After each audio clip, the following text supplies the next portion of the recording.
Unsa na ka? Ha? Nagimpyo ka ng sina. Mula ka, mama. In our language, nganong busy kayo? Ngano saba? Ngano silang saba. Ngano silang saba? Yes, ngano silang saba. Why are they noisy? Or why are they loud? Yeah. I'm happy because malipayon ko kay. I'm happy because I found her or nakita na ko siya or I love her. I'm happy. You love her. So you found her. You need to found her and you love her. Nagol ko kay wala aeroplano. Wala aeroplano. Walay plano. You are angry but you are not. Kay sugod na ang ulan. I'm in a hurry because the rain is starting or it's pouring.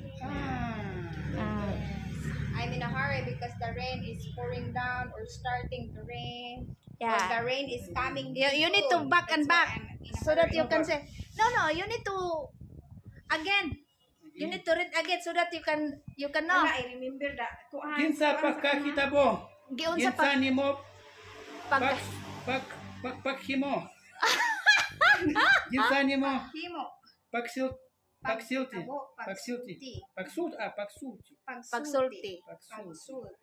Yeah, you need to study Bisaya.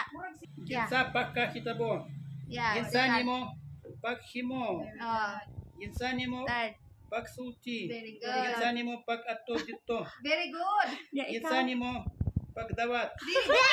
Kinsa nimo pagbaligya. Very good. Very good.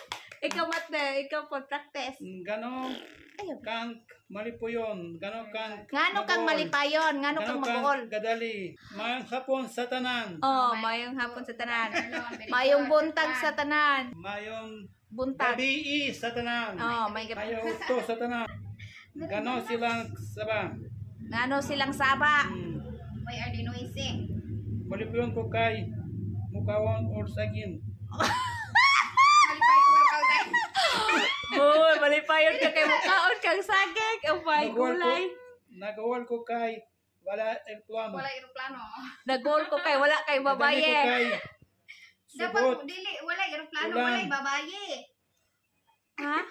Wala maana-ana. Okay.